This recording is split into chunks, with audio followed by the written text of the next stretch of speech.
Mike. certain advice you gotta know, man. The guy's coming to do that. Great You gotta take a episode. bow.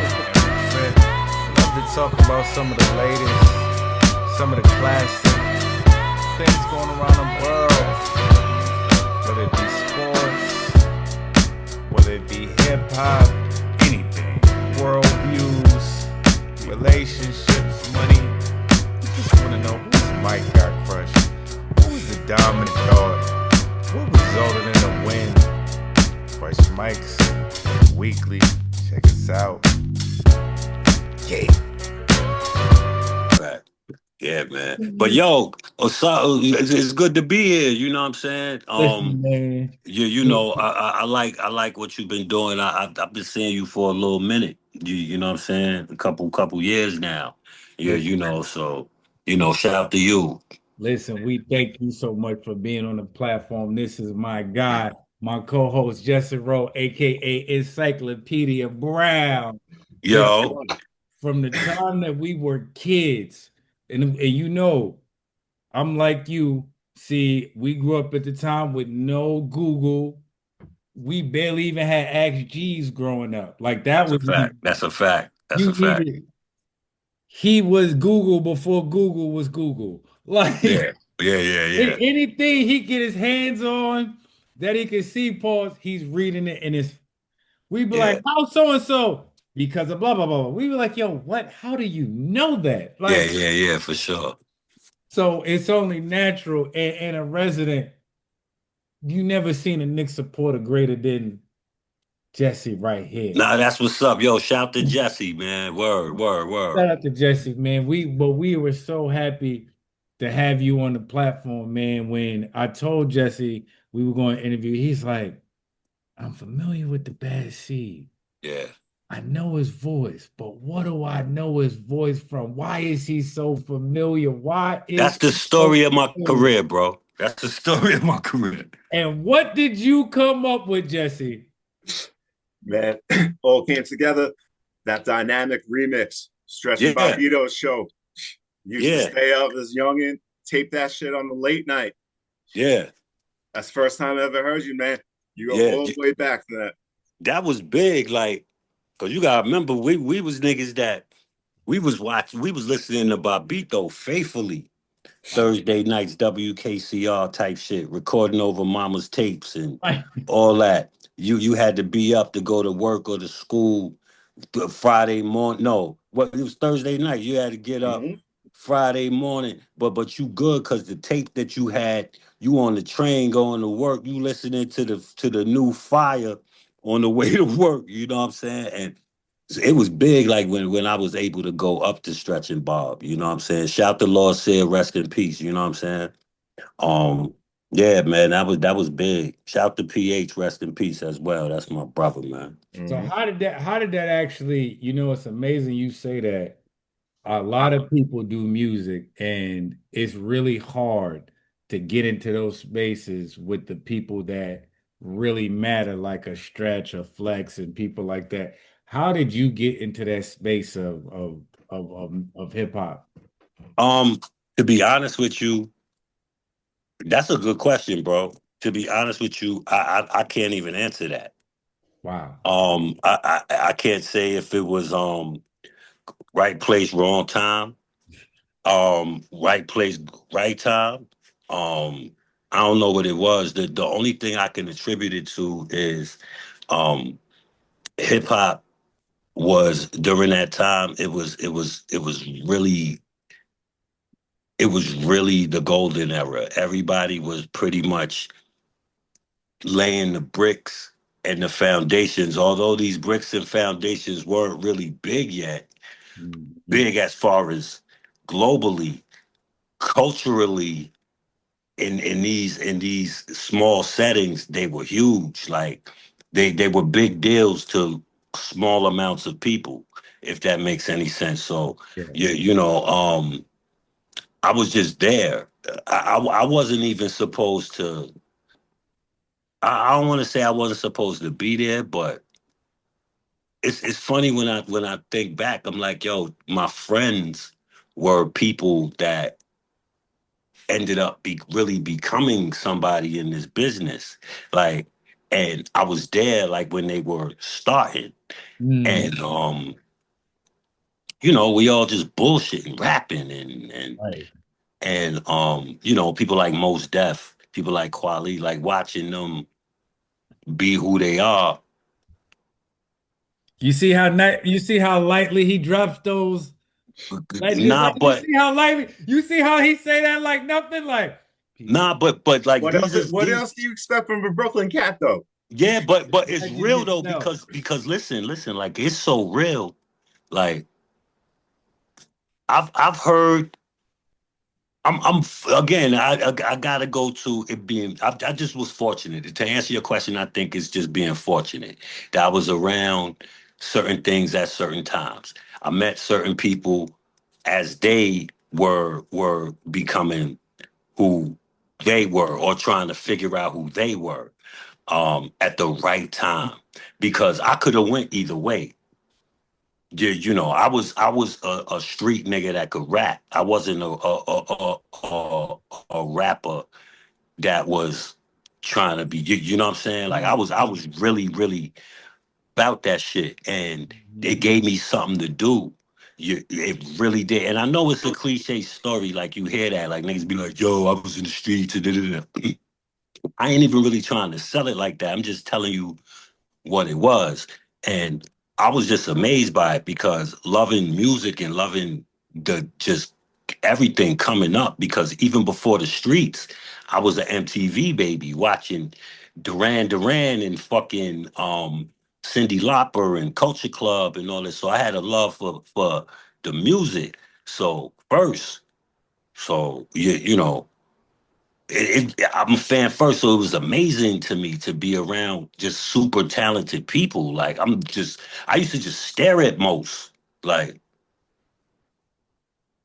yo, that nigga has more talent in his pinky than most people got. Period. Like, I've heard records that people will never hear that were fucking crazy. I'm talking '97. The nigga was singing whole records. Like What in back then. 97? I'm telling you, yo, on everything. Like everybody talk about Drake. No, most got the coolest hip hop voice of all time, and and the records were fire. He got this record called Great Day. I sing it to myself sometimes, and I haven't heard it since he recorded it. Like I was there when he recorded it. He recorded it in the crib, 307 crib, in our crib. Oh wow. Just in the That's vault. crazy. That's Yeah. crazy.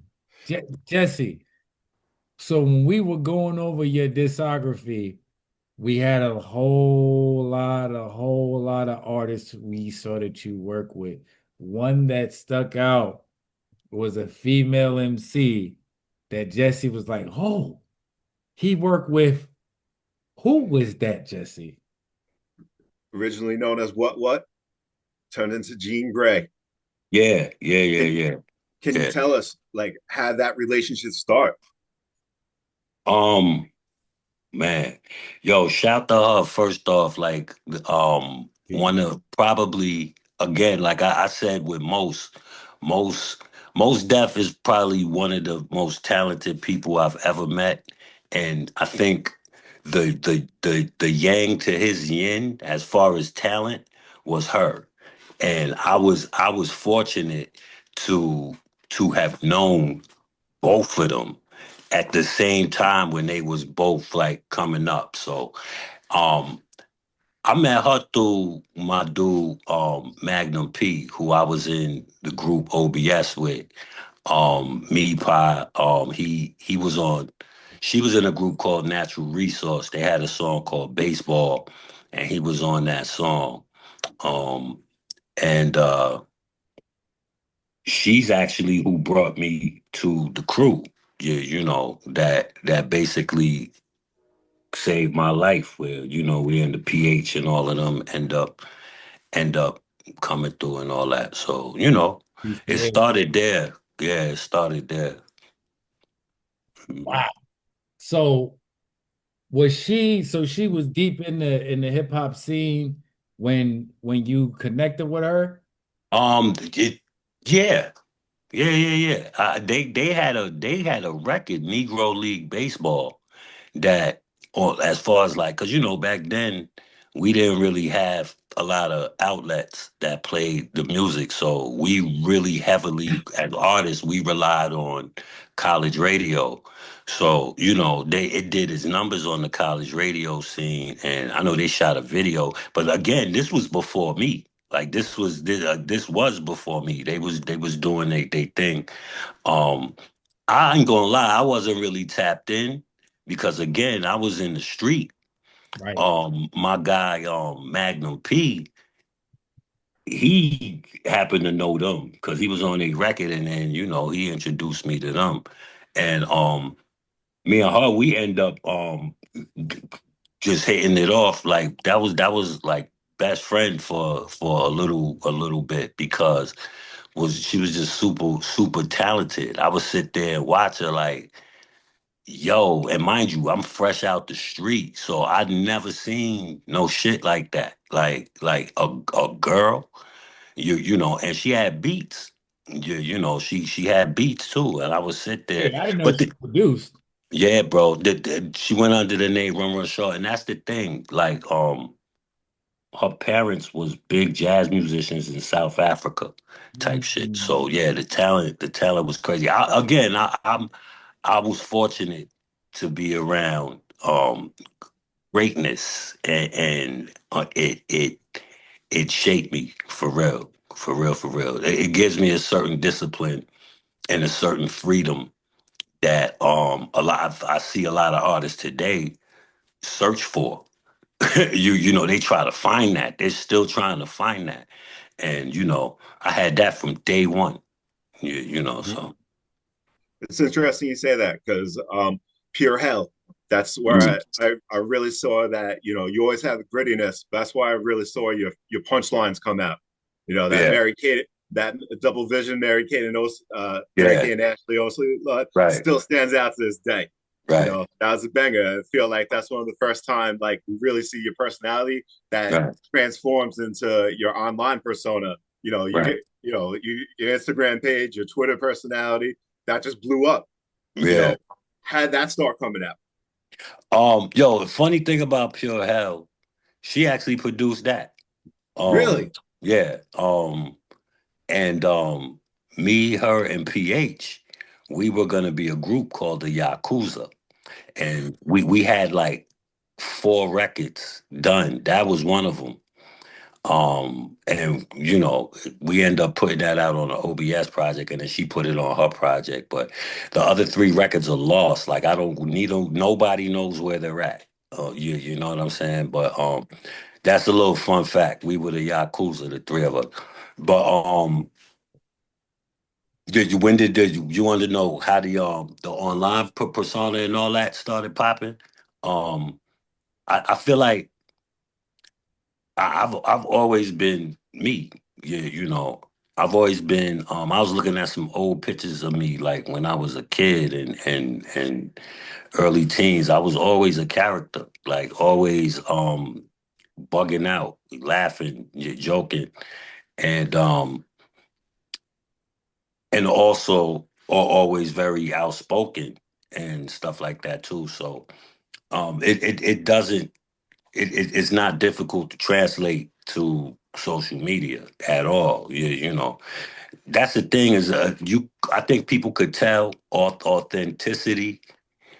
They can I think you can grasp more onto that when people aren't authentic. At first it's cool, like you like, oh yeah, it's cool, but then after a while the shit start it's like fake gold. The shit start wearing off, Mhm. and you Mhm. don't you know you start to see it ain't really that, and it's a lot of that online. A lot of these niggas is fake gold. No, Totally it's the agree. Just the way truth. it's been. It's the truth. I mean, let's be real. People see what gets traction. And then once they see what gets traction, they don't realize the traction is based upon authenticity. Like you Right, just said, they right, try to replicate what they saw because they were like, well, people like you see the antics 50 does. right, That's not going to work for everybody. right, Right, exactly. He's built that persona for over 25 years. Yeah, yeah, yeah. So it's like you anybody who's shocked or amazed by those antics, like I don't want to see 50 Cent grow up. I No, don't. Why would you want to see 50 Cent on some peace and positivity shit? No, I love this. Keep it up. Keep going. right. Like, what are you talking about? I mean, I think the and you can let me know how you feel about this because I always like to talk to this with artists, especially with hip hop artists, I should say specifically. We have the only genre of music to me that's not viewed as entertainment. It's viewed as actual factual. Like it's got to be actual factual. But all of this stuff falls under the umbrella of entertainment. You watch it because it's the most entertaining to you. So why does hip hop always have to be to people? It gotta be that. Like if he has an altercation online, he gotta go outside and shoot somebody in their face. For him to be 50 Cent, like Yeah. why is hip hop looked at like that? But I think everything's like that now because what's happening is, and okay, since we're going to double down on hip hop. Um, hip hop is so saturated. There's so many artists that the average consumer is not gonna know what to fucking click on. You gotta click on what's interesting to you. If somebody just throws a link in your inbox. You don't even know who this nigga is. You don't even now to him, he's just promoting. He just wants you to hear his shit, whether Mhm. it's good or not. You know, but you as a consumer, you have 24 hours in a day. You have a family, you got work, you got your kids, you got your time where you just don't want to hear no music. Maybe you want to watch TV, you watching podcasts, you doing whatever. And then there might be a certain percentage of time where you do decide to listen to music. So you're selective about what you're gonna listen to.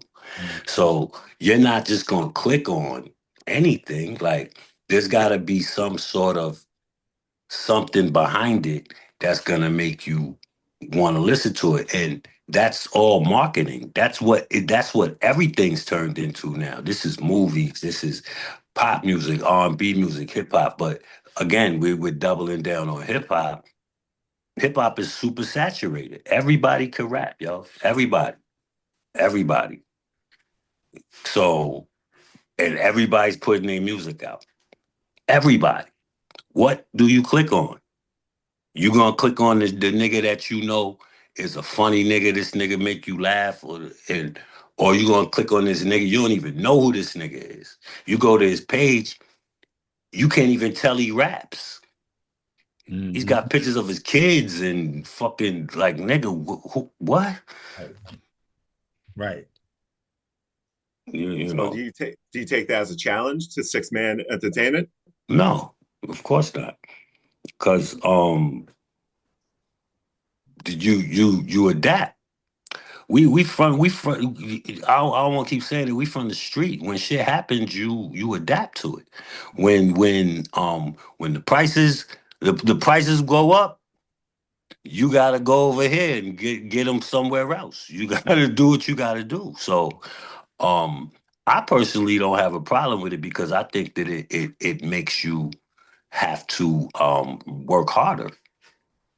It makes you have to be authentic, and even if you're not authentic about what you're doing, you have to at least be creative with what you're doing to garner the attention of people to even listen to your shit. You Mhm. know, it's about everybody be like, yo, this person want attention, this person wants this. Yes. Like what the fuck are we talking about? If you're an entertainer, you want the attention. What are we talking about? Like people stupid, yo. People wild dumb. Like I'm just telling, I'm telling you. So when you speak of what you just said, a major question that somebody would have for you that's been following you, that's listening to you now, how does a person go from the guy who's, street guy who can rap, to getting major deals, to doing all like what is that transition like? How do you go from, hey, I'm just around, if somebody throws a beat on, I might rap, to people taking you seriously enough for you to have had major record deals? Like, what's that But transition? again, that was from the company that I kept, like being around those people. They kept me focused. And I always say that record label we had that was called Making Records, right? I Mhm. always say that we were the little record label that could. Bro, we were rivaling Raucous. And we were out the fucking attic. Look what we had. We had PH, we had me, we had Gene, we had Natural Resource, we had OB. Like, bruh, like we had a squad. Yep. And performing in out in New York was crazy too, because like the wetlands and the SOBs, and bro, we tore all them shits down, all of them. Like for years, like kicked them all down, bro. Your shows were Um, unrivaled.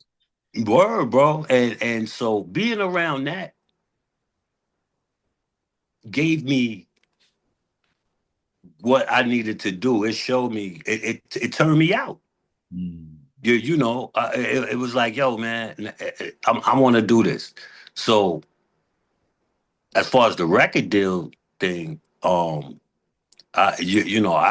after, like I said, it turned me out. I'm in the stew all the time. Like I was always recording.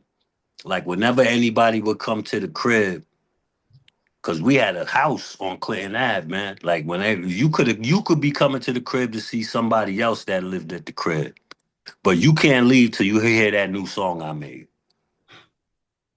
Word, I'm not letting nobody leave till they niggas knew when they came to the crib they hearing a new joint C made or two. You know. Um, so I just kept doing it, and I was young, I was handsome, I was fly. You know what I'm saying? So Persuasive.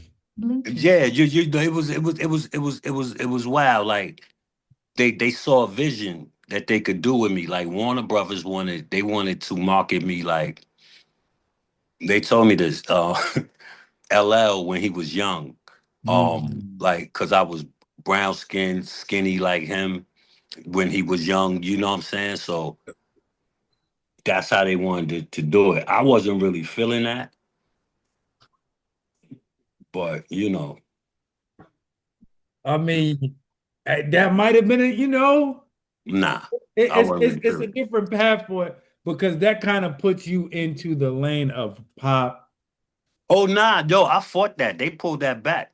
You know me, son. I wasn't just gonna go with the fucking flow. Like, nah. That's never been my jacket. My managers, they was looking at me. They was like, "Are you fucking crazy?" No, like I'm not fucking. Oh, I'm not doing that shit, yo.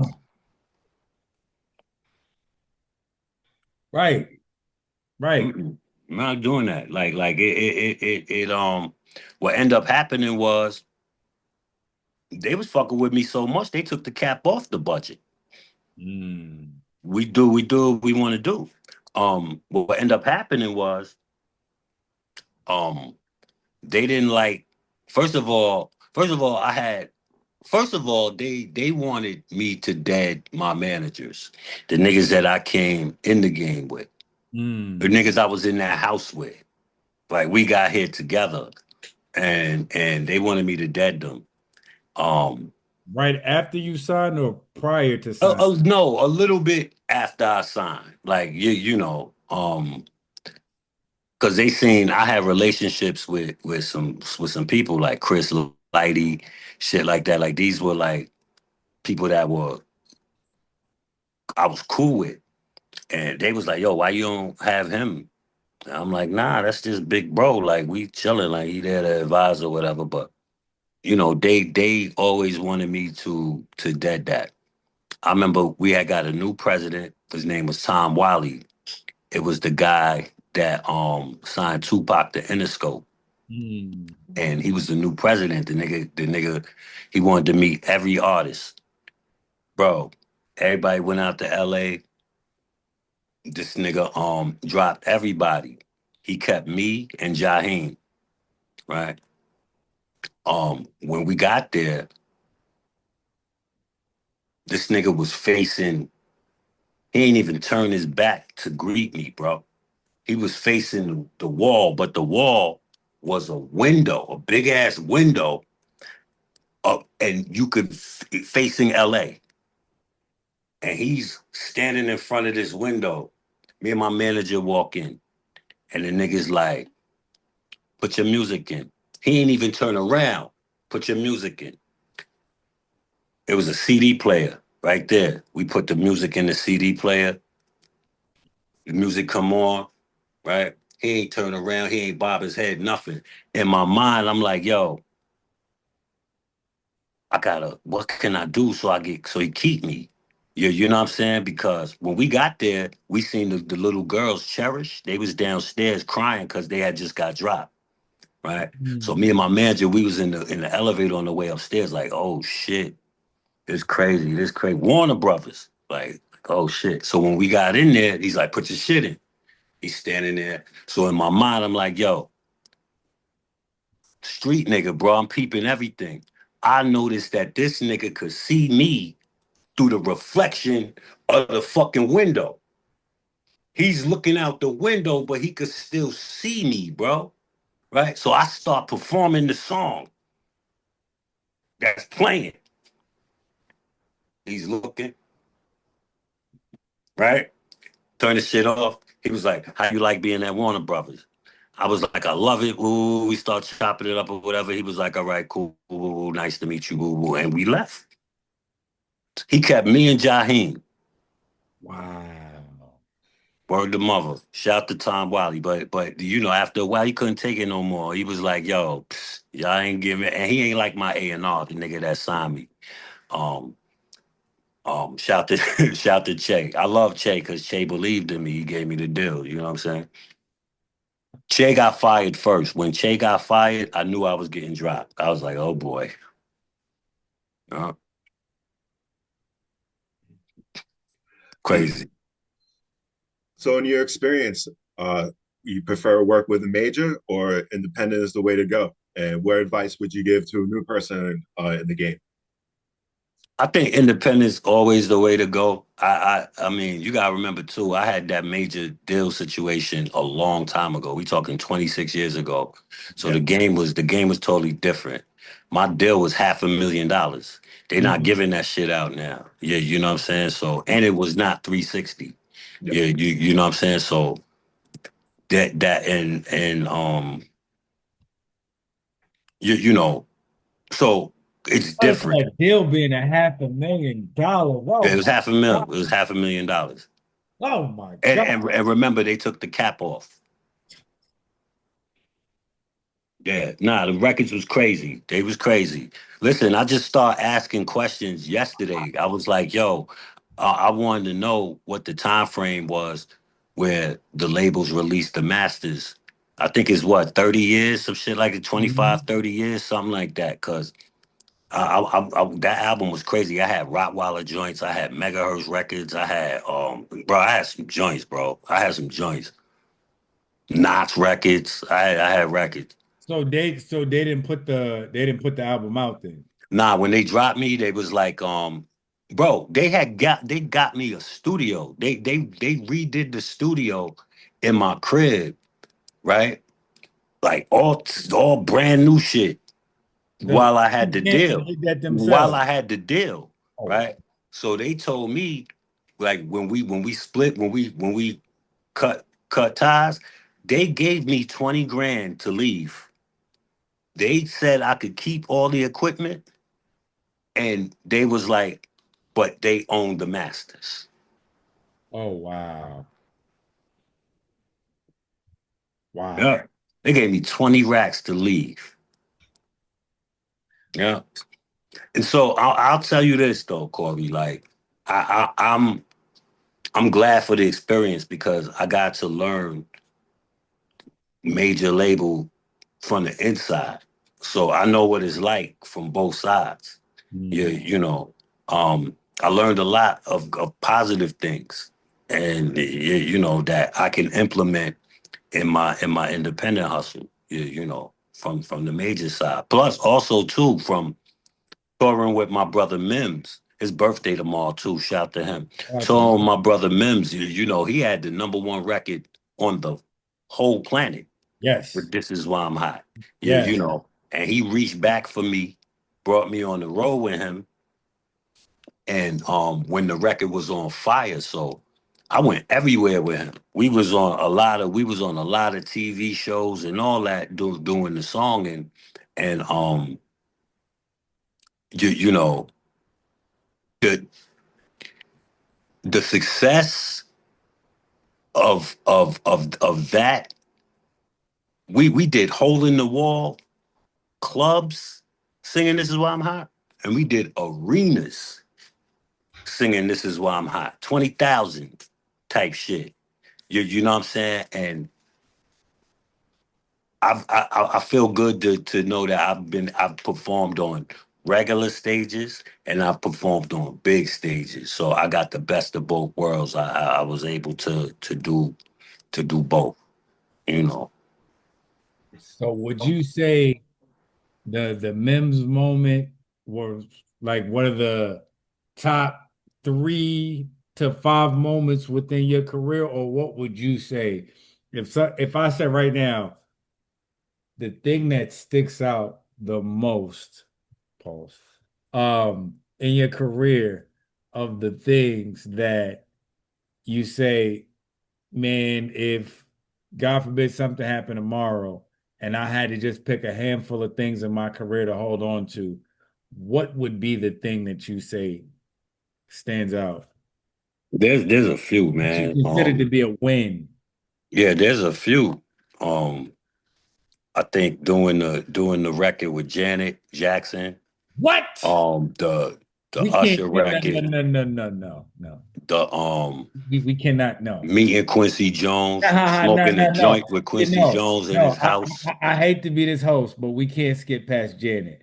We cannot do that. How Yeah. did that come about? Listen, man, that's Miss Jackson, Penny. Oh my God. How did that come about?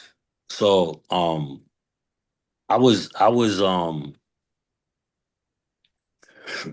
again that house, man. One of my roommates, That house. he was like well, not even best. He was best friends with the guy, but he was the assistant of Foxy Brown's brother Anton. And Anton was a A&R at Sony and Interscope. Shit like at 2 different times, right? So I used to hang out with them. I used to be with them a lot, learning shit, soaking shit up. I was going to Diddy parties with them, not the freak offs, the real parties, the fire bad boy parties. Um, Let that be known that he yeah, actually yeah, for had sure. prior regular parties. Like, bro, I was going to some fire shit, and you know, after these parties, you know, we be in the car, niggas would get a 2-way or you know, a page or whatever. Like, yo, we about to head to the studio. So I'll be like, all right. So we go to the stew. Now, one of their friends, I end up meeting through them. He was a producer. His name Rich Harrison. He produced A. Marie whole first album. He did Crazy in Love for Beyonce, Deja Vu for Beyonce. He's fire, right? So, you know, I got cool with him, but we get to the stew. And so the first time we get to the stew and we did the Usher record. And the record was supposed to be on Confessions. It was you know, they like my shit, but Usher didn't like his part. So Usher didn't want to put it out. The record ended up leaking.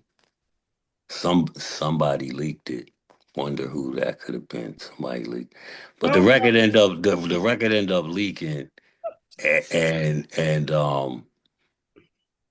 what happened was the producer Rich Harrison he sold the beat to J Lo. So J-Lo's song end up being the song Get Right. So What? so the song, if y'all go on YouTube right now, put Usher featuring the Bad Seed, Ride, the song comes up. It comes up. What? Um, and you'll hear that it's the same beat as J-Lo's Ride, right? Different lyrics, but the same melodies. Because Rich wrote both.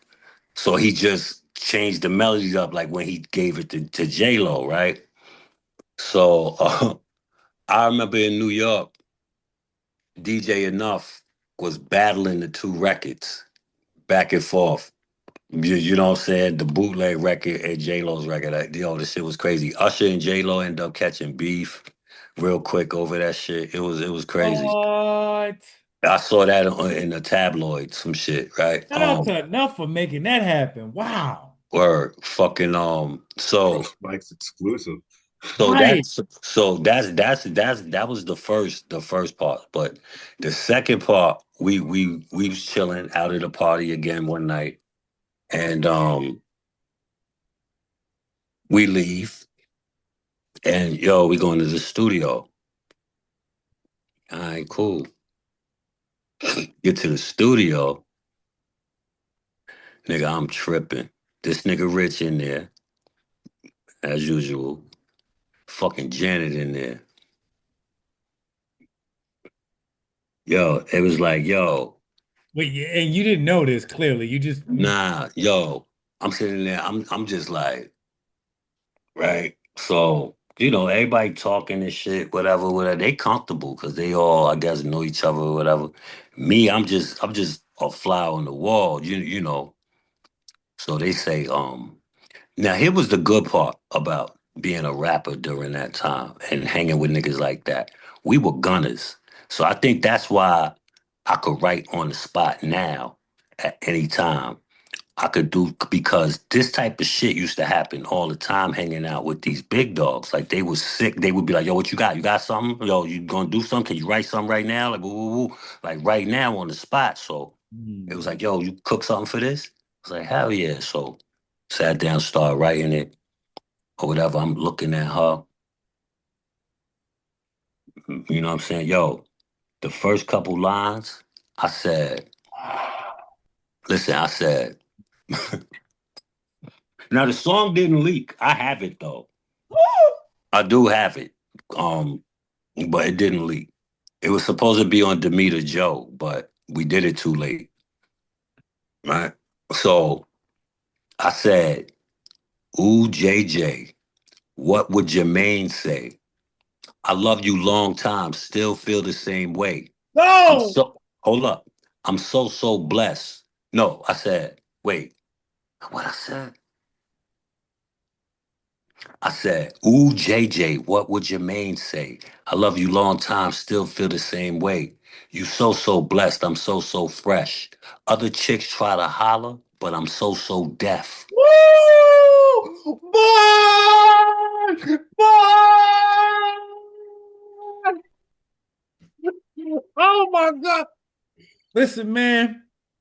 My man kicked it to his girl and crushed his mic at the same time. And If it that is not a crush mic exclusive, I don't know and what it and it never is. came out. Bro, I was Why it never sick. came out. Jermaine Dupri would have never let that. Bro. Listen, man, I'm air punching for you. Yo, Like it's that fire. was It's never fire coming too. out. It's fire too, cause she talking that shit on the record.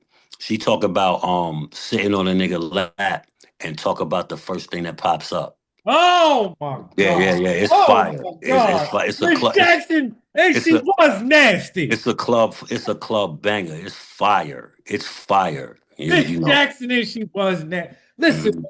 this is what makes you even more of a. How many people can say that they got a song with Janet when she was in her bag? Yeah, man. Yeah, that's why I be saying like it's wild because there's a couple little niggas. No, I don't even want to call them little niggas. Yo, shout to these niggas, you know what I'm saying? But it's a couple niggas. Niggas be thinking that we be on the same level and shit. Like a couple niggas, they be wanting to do verses and shit. And I be telling niggas like, yo, you sure, bro? Like I got so many bags I could go in. Like y'all niggas like a Mm, verses. You sure, bro? Like. but you know, we don't try to be controversial here. But if you had to do, if somebody said pick an artist In the today, underground. yes, to do a versus with, who would be the person and why that person?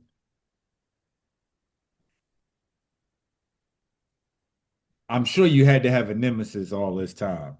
Oh, because don't nobody want it like that.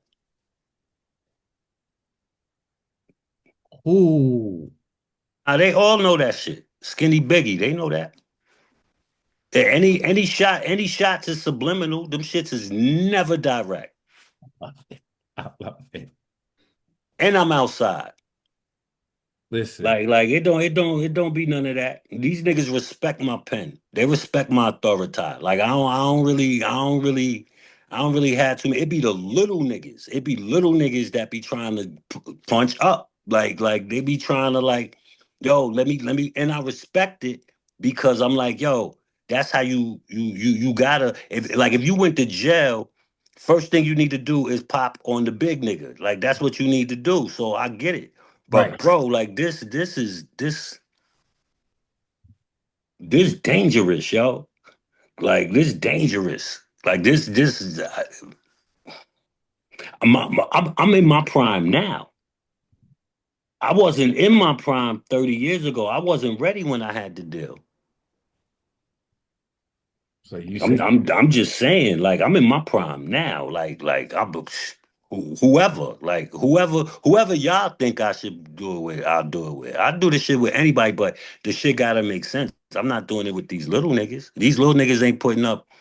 I ain't doing no verses with a nigga so a nigga could play a song he did in his fucking basement with his fucking baby mom's brother. no, we And not. No, you are a legend. We have to keep it on a respectable level. yeah, I ain't doing that shit. You We know what I'm got, saying? but we have to get a versus situation with you and the artist. Niggas don't want it. I'm telling you, Corey, niggas don't want it. We have to, because we have to hear those records. We listen. Yeah, for sure, for If sure, for there's a sure. chance that we can even get 10 seconds of that Janet Jackson, Yo, I played it on live one time. I might do it again, but I gotta be careful because you know yeah, you don't get now. There is legalities to these things. Yeah. well, I don't think all this time, cause that shit. But I just gotta, cause they was tight about they was tight about the Usher joint, bro. You know, cause somebody leaked it. But, Uh, I mean, I don't know who would ever think to do something yeah, like like why that. would you do that, Why man? would you do that? And it Like, was the same producer, you know, and then he got into that mess with J Lo or whatever. But I ain't hear nobody else on this Janet beat. Like he ain't get that shit to nobody. I ain't hear since I reckon that shit is fire. I'm telling you. Yo, that shit come on. If y'all motherfuckers that cannot dance is gonna dance when it come on. It make you some rerun dance type shit. Like so let me ask you a question and getting close to our wrap up. We thank you so much for your time, but we don't want to take We all your appreciate time. everything. yeah, you good, you good. In today's world of hip hop, where you talked about how you got on, a lot of it was due to the cooperation of the people you were around. I see that a lot in like Atlanta, that they work together to get artists out and things of that nature. What do you think has to happen in the New York hip hop scene again for it to get back to something similar to that? We Because got a clean house. started. We got a clean house. First of all, there's a lot of people who are sitting pointing fingers. They're condoning stupid sucker shit. They letting sucker shit pop go on. They're not supporting each other because they worry that their fan base will get taken by their fan base. First of all, I don't think anybody's in any position to be selfish right now. The underground New York hip hop scene is in a crisis. We all need to get together and stop being fucking stupid. Word. That's just how I see it. We gotta clean our house before we can clean anything else. I'm tired of seeing these niggas complaining. I'm tired of seeing bitch ass niggas who act like they supposed to be this, that, and the third for the culture, but you only see them liking and supporting and sharing and leaving comments on certain nigga shit so that they could get seen on that shit so that they could look like they cool because they was leaving comments on that shit, but they not gonna comment on this nigga shit because he's not on the level of this shit. Just the corny, the fuckery that I see, and I call it out. You know what I mean? I call it out, and I think everybody needs to call it out and hold these niggas accountable. And if they are not built to handle the new regime and the regime that it needs to be for us to get better, then they need to get the fuck out of this shit and go do reggaeton or some shit. Because nah, for real, bro, like the only way we gonna do it, we gonna have to do it. We can't sit around and let and then when people from other races come and try to do it, we want to call them culture vultures Right. and shit like that. Right. Instead of then why we not doing it? Like Right. you understand what I'm saying? So that's all. That's it. That's all. Like I'm so sick of the fuckery, and I'm so sick of people. I'm sick of people, bro. I'm just sick of them. I'm sick of them. Sick of them. Like everybody corny to me. Like and shit. It's really a tough conversation because I literally had an argument with a dude the other day that said, based upon the current state of hip hop, that Atlanta has done way more from hip hop than New York never has. And I said, you have to be 12. We created what you know as to be rapping. Hip hop is the culture, but we created rap. Like you wouldn't have what you see or hear today if it wasn't for us. So to your conversation, these are the things that happen when we don't do the proper things on our side. Is Mhm. people don't even realize what part we play in the hip hop world and in the rap world today. You see your our greats, Jay-Z, he gets defamed every time somebody mentions him online. They celebrate Nas sparingly, but he's like the only one that they seem to universally. Right. Except yeah. But everybody else before you even talk about Big, they're like, well, he only had 2 albums. Like, and it's like, And that sucking your daddy dick line, like they will not let oh that my go. God. And the crazy thing about that, like I know being a big fan, because you see the big, Right. he's saying that from Richard Richard Pryor. Pryor stand-up. Well, but the wild shit is that Richard Pryor was gay. Right. But he's That's what. still saying it from the stand-up. Right. Right. It's not. And I think people miss that period of time where people were saying some of the most ridiculous things that they could possibly say. That's a fact. That Nas on that verse, what is the barbecue the live where he said he went to hell for snuffing Jesus? You think Nas snuffed Jesus? Like what are we doing? Like, Ghostface said, "I slap box with Jesus, butt shots at Joseph." but they pick and choose as to Mm-hmm. they want to, and I just think it's a whole discredit. Jess, did you have any specifics for Cedar as we wrap up? Just want to thank you for everything you contributed to the game. You survived, every single era, going from analog to digital, from hard copies to, Yeah. performing live. You've been in some grimy situations, to stages that you shouldn't have made it out of, to, like you said, arenas, and appreciate everything you've done and keep doing for the culture. We want to give you a chance to plug your next project you got coming out, because we are definitely waiting for that. Yeah. Man, I just dropped the Book of Himothy, verse 4. Um, early this. When did I drop that? Early this month, Mhm. and So starting in June, I'm gonna be dropping an album every month. Wow. Um, Wow. me and Shay Cobain doing Flip Wilson Wow. Wow. too. Wow. He's Um, dropping an album every month. yeah, I'm working on all of them right now. Me and Shay Cobain doing Flip Wilson too. Me and Megs, Murder Megs, we doing our follow up. Hmm. Me and Silverback Loren, me and Van Guns, me and Rada Blizz, me and Ja Freedom, and me and Knots is gonna close the year out. No Rusty Jukes? So I'm gonna keep it 100. Like I don't know what's going on with that. You would have to ask Rusty what's up with that.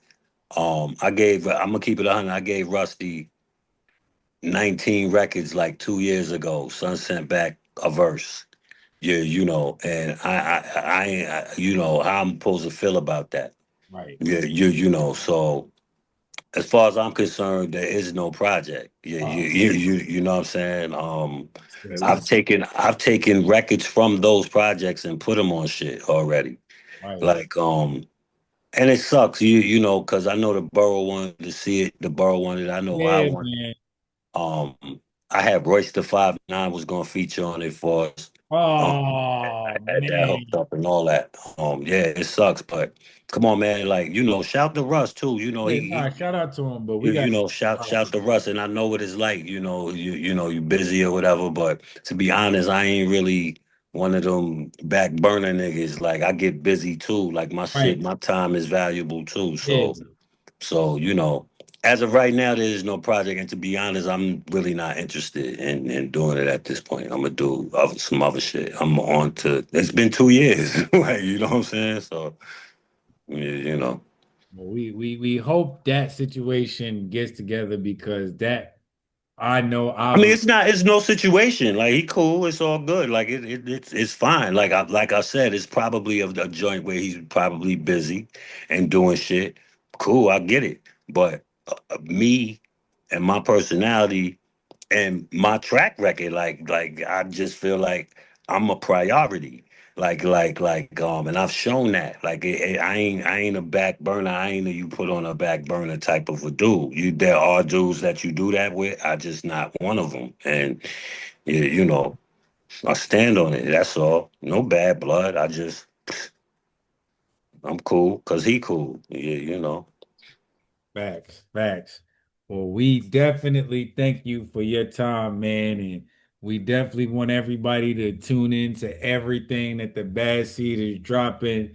Go back to all of those classic projects to get familiar for all the new stuff that's going to be dropping. Shout to my squad, 6 men in the building too. Shout Everybody, out to the the whole six man squad. whole squad, man. Word. That house that